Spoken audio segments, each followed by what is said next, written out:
Good evening, ladies and gentlemen. You're watching NDTV. West Bengal Chief Minister and Trinamool Congress Chief Mamata Banerjee has alleged that the border security force is facilitating the entry of infiltrators from Bangladesh into India and is working towards destabilizing the state of West Bengal.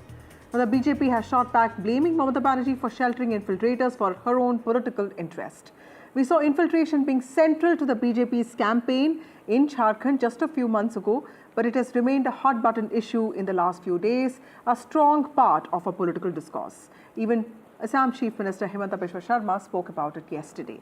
Only recently, Delhi Chief Minister Atishi wrote a letter to Home Minister of India, Amit Shah, raising concerns over resettlement of Rohingyas in the national capital, New Delhi. Meanwhile, leader of the opposition in Delhi Assembly, Vijender Gupta, also a BJP leader, has written to Chief Minister Atishi expressing concerns over alleged encroachment on city, streets, footpaths and public spaces by Rohingya immigrants, and he has also demanded immediate action for their removal.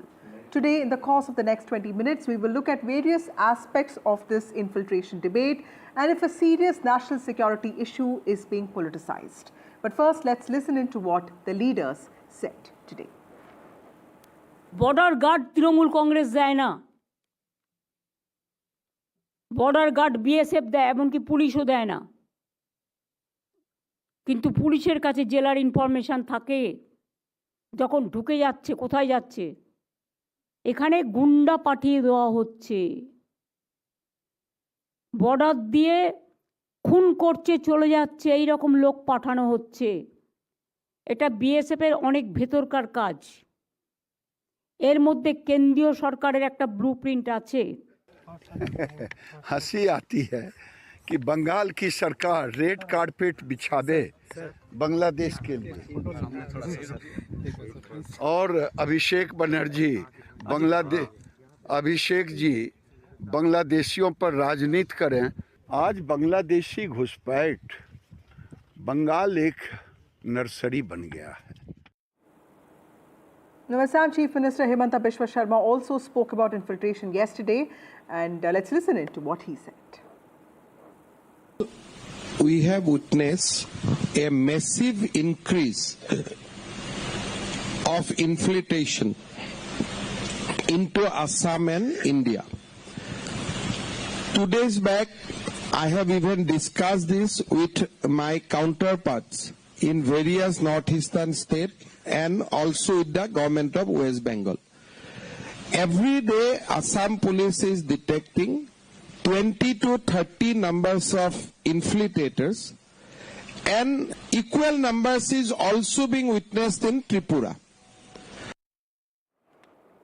Well, joining us now is Radhika Khera of the BJP. We have Sajjan Kumar, who's a political analyst. We have Shubhankar Bhattacharya, who is a political analyst who also supports the TMC. We'll also be joined by Anjali Rai, who represents the Aam Aadmi Party very soon. Thank you all of you for joining me on this broadcast. Radhika, to you first. TMC is saying that it is the BSF's responsibility to stop infiltration. Kejriwal has also a few days ago said that the centre is abdicating its constitutional responsibility for border security. But I remember the centre in the past has also, given the responsibility of securing India's 4% unfenced borders to state governments, saying that their role is also to sensitize local populations, prevent infiltration from becoming a community crime. But clearly, these allegations from the opposition parties on the BJP saying that you're not doing enough when it comes to national security of the country, how do you look at them? Well, we have been doing enough, and we are taking very strict actions. We are not the UPA government which ensured that these infiltrators just kept coming in and never went back, because they are using those people as their vote bank. We've seen that happening in Jharkhand by the Congress. We saw them openly. Ghulam Ahmed Mir, the General Secretary of the Congress party in charge of Jharkhand, went on to say during the Jharkhand elections that we will give 300 rupee 50 cylinders to Rohingyas if we come back to power. The infiltrators who come out. I mean, you are bribing them because you know that you've made their fake voter cards. We've seen in Delhi elections also the number of fake voter cards and names that have been added in the list. There are places and houses where a Hindu family stays, and there are 40 Muslims that have been enrolled on those places. And we've showed those checks, and we've also seen how Amanatullah Khan has openly been giving out 10,000 rupees to the Rohingyas and telling them that we've helped you settle down here. It has come out time and again, whether it is West Bengal, whether it is the Congress and India Alliance-led Jharkhand, or the states where the Congress is in alliance with the other opposition parties, they let the Rohingyas and these infiltrators thrive. The minute our government, anywhere in the state, we've seen how our Assam government is working along with the central government to ensure that the Rohingyas are deported back, to ensure that we solve this problem. But the West Bengal government or the Jharkhand government or the Delhi government are not doing anything to do that. They are just pointing guns at the center and trying to shy away from the responsibility. Like you said, they also have a responsibility with the borders. They also have to come out and do their bit. But the only thing they are doing is shielding the Rohingyas, ensuring that fake voter ID cards are made, ensuring their names are put in the voter list, because they no longer have any faith on the people of India that they will vote for them. Because they are losing elections and they are not able to fulfill their promises to the people of India, now they bank upon the Rohingyas and the infiltrators who come from outside for their vote politics. It's a very sad situation that they have to bring in people from Bangladesh, they have to bring in Rohingyas to, win elections. Is this where the country is going to end? This is not just politics. This is basically you are, desh ke sath gaddari. It's a very strong shab, but ye desh ke sath gaddari, it's betraying the nation when you are ensuring that these people are given houses, that Aam Aadmi Party MLAs are ensuring they're giving 10,000 rupees a month, and that's on video and record. Congress is ensuring that they get 350 rupees cylinders.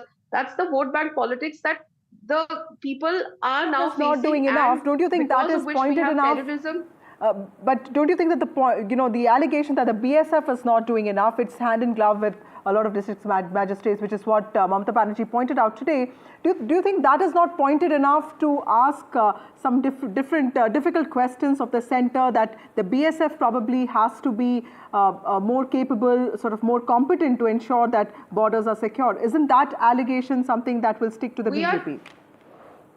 We are going to ensure that our forces, our government works decisively and ensures that this does not happen. But this has to happen in tangent with the state government. Okay. We are fighting the infiltration as we are fighting Naxalism as well. You've seen how we've completely almost gotten rid of Naxalism. Shubhankar Bhattacharya, Himanta Biswa Sharma. Government has to go in. Himanta Biswa Sharma is saying that both Tripura and Assam are cooperating with the BSF, with central agencies, to stop infiltration, to identify infiltrators, illegal immigrants. But it's only West Bengal which is not wanting to cooperate with central agencies, with the BSF, because TMC wants to shelter some of these infiltrators and cultivate a vote bank. How do you look at these allegations? Do you think that there is some truth to this, or do you think that it's being politicized? Well, first of all, I wish all the viewers of NDTV a very happy New Year, and I find it really, very typical about a developing India that still we are fighting the issues of infiltration and everything, and yet I think somehow I heard Radhika ji, and I think somehow you are just shying away. And last time I checked, BSF comes under the responsibility of the central government, so you cannot run away from it. Now, being said that, what you are offering, see, there is a thing, Radhika ji must understand that if you stay in an apartment, and even if you lay, say, whatever attract the dogs outside, but if the dogs are entering your colony, somehow your gatekeeper is compromised. And if the gatekeeper is compromised, the thing comes to you. So while you point the finger towards us, remember that 3 fingers point towards yourself. Now, to the extent I understand English, probably my understanding of English might be less than what Radhika ji understands, but the much I heard from Himanta Biswa Sharma as well, he said that every day we are facing an infiltration. Something is getting reported about like 20 to 30 infiltration over there, in Tripura, in Assam. Now, the thing is, he agrees that infiltration is a situation in Tripura, in Assam as well. Though he doesn't mention Bengal, because of course, see, it has to be his narrative that Bengal, is trying to, they are trying to lure the infiltrators in. Which government shall do that? Come on, let's talk some sense. Which government will do that? But at the very same time, it helps your agenda of getting the Bengal, the same Bengal that you have been defeated twice. And that is one reason why you want to see a destabilized Bengal. Anjali Rai, So let me get in one thing which let me has get in become a a view concern. from you. And why does it every time happens in elections Anjali only? Rai of the Aam Why Aadmi during Party, the polls only? you know, ma'am, I understand that the Aam Aadmi Party has taken this debate to a different level because you've ordered schools run by the Delhi government to ensure that they identify children of illegal immigrants and deny them admission in the 2025 academic session. Now, I mean, stopping infiltrators is one thing, but turning schools into a policing zone is a different thing altogether. In fact, goes against your own concept of, you know, what you say is Delhi governance model with good education for all. I mean, are you also trying to, in some ways, get complete ownership over this national security issue by doing everything that is possible? They are illegal migrants, and we don't want that they should share the resources of the citizens of Delhi. But why are you doing this before elections, ma'am? You could have done this, you know, maybe a few months ago, but you're doing this before elections. You're also getting schools we involved. Are always doing something. We are always doing something or the other. Nowadays, whatever we do, you guys say, why are you doing this now? Why are you doing this now? At least we are doing something. But what about BJP? What has BJP done till now? These people, these illegal migrants who came from Myanmar to Bangladesh and then they entered India, कहाँ से आ गए वो? कैसे enter कर गए? Through the borders. And who controls the borders? BSF. And who controls BSF? Ministry of Home. तो फिर क्या बीजेपी उनको कह रही थी कि इनको आने दें या फिर इनका ये फेलियर है? What is this? And if they have crossed so many states and come to Delhi, even then they blame us कि हम बस आ रहे हैं। भाई आप उनको रोक क्यों नहीं रहे हैं? पूरे भारत में इतनी स्टेट्स में आप रहते हैं, आपका राज है। Why aren't you stopping them from entering India? And then they have come to Delhi also. It's your duty to identify them. And Hardeep Puri ji in 2022, when he welcomed these migrants and offered to give EWS flats to them, by then he must be having all the whereabouts of these people. That's why he was offering flats to them. Then why didn't he share this information with the police? And they should have deported them immediately in 2022. What are they waiting for? Why are they blaming others? Why are they blaming state governments? It's their duty to identify these people. You wanted to come in for a bit, and then I'll go to Sajjan. Radhika, you wanted to say something? Oh, sorry, I couldn't hear what the Aam Aadmi Party spokesperson was saying. Okay. So I was just raising my hand. I'll just come back to you then. Sajjan Kumar, are both Aam Aadmi Party and BJP in some ways, you know, are they talking a lot about this immigrant phobia? Of course, it's a national issue. It is important for national security, but it's suddenly become this political weapon to trade barbs. It is an emotive issue. How do you see the way it's playing out, not just in Delhi, but also, say, in West Bengal? We saw the whole Jharkhand campaign of the BJP centered around it. Why is this such an emotive issue, and how do you see political parties using this, weaponizing it in many ways?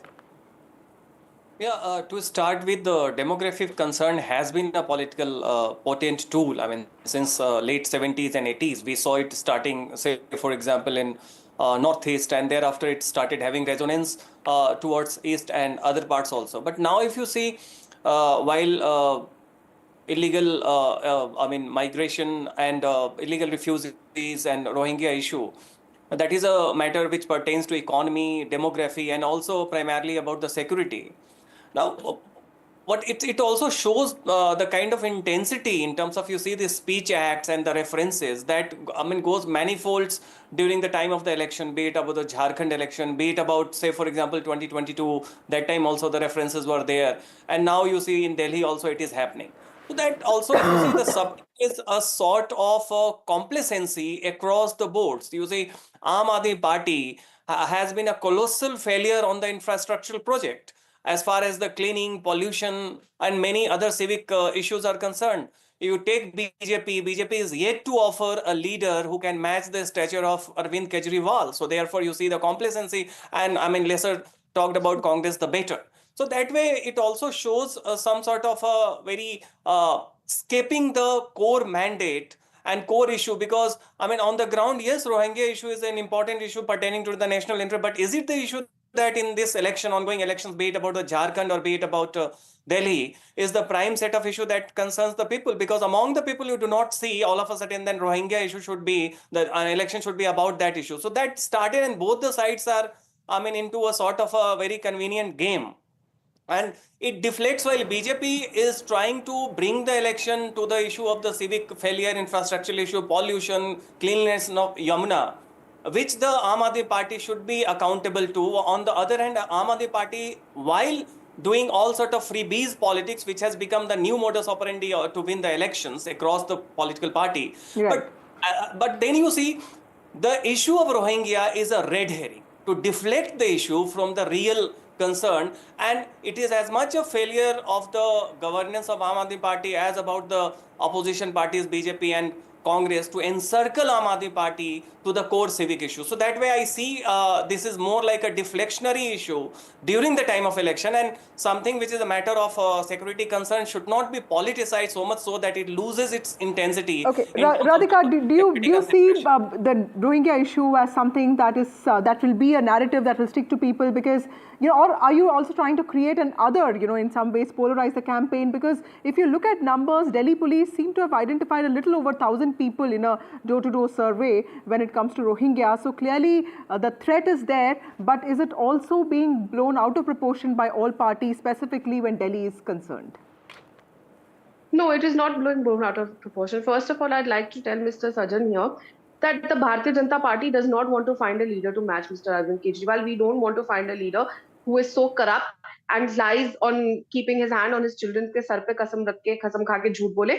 We do not want to find anyone to match him.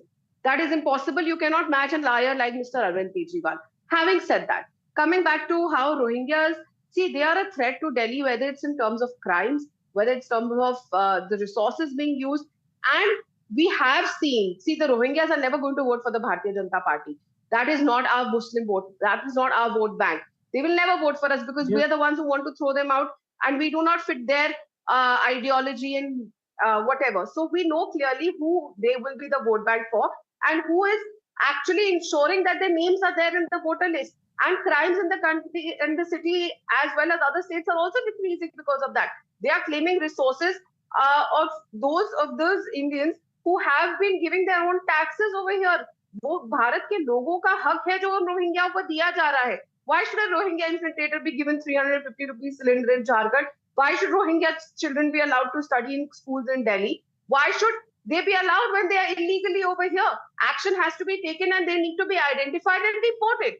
But the state governments also have to help in identifying. If a state government MLA goes around distributing 10,000 rupees in Delhi, Mr. Manatullah Khan goes around distributing 10,000 rupees to all Rohingya infiltrators. If the West Bengal government is going to behave like they are their guests and welcome them into West Bengal, well, that is not the way you're going to fight. You are not fighting. You're giving them money. You're welcoming them as state guests. You're welcoming them with open arms. That is not fighting infiltration.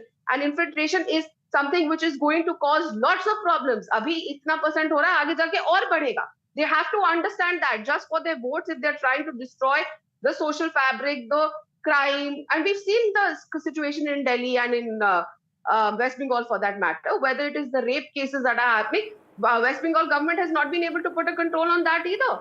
Okay. We've seen how crime has been rising in West Bengal Shubhankar also. Bhattacharya, has West Bengal failed to identify illegal immigrants from Bangladesh? Because if you look at NCRB data from 2017, it also says that the state of West Bengal has the highest number of foreign convicts. So clearly, has the state fallen short of cooperating with the center when it comes to identifying illegal immigrants?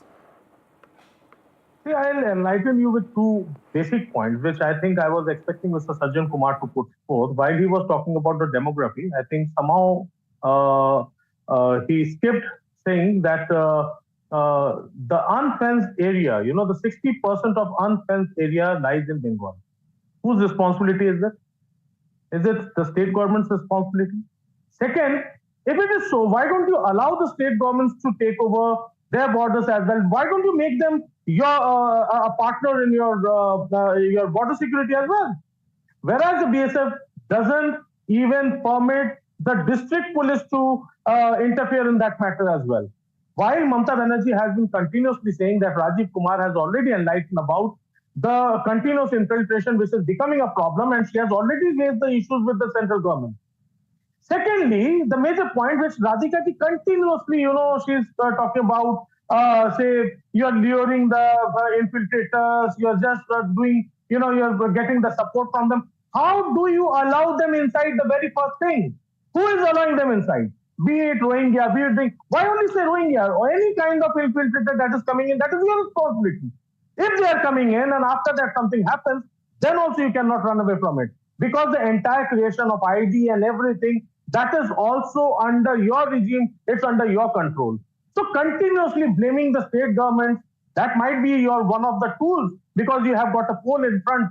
But at the same time, Aam Aadmi Party or TMC or Samajwadi Party, sorry, you have not allowed them to come into the center, and you are the people, you are the person. Your party has been given a mandate. So please handle the responsibilities given to you Anjali Rai, before blaming the state government. Okay, Anjali Rai, a lot of people would also say that Aam Aadmi Party continues to use a very parochial, a theme as its political plank because, the party has never spoken on minority rights. Do you think that this, this over-insistence on Rohingya, something that used to be national security was a BJP plank, right? The fact that you are, in some ways fighting for that space, does it also show that the Aam Aadmi Party and that was in the manifesto as well.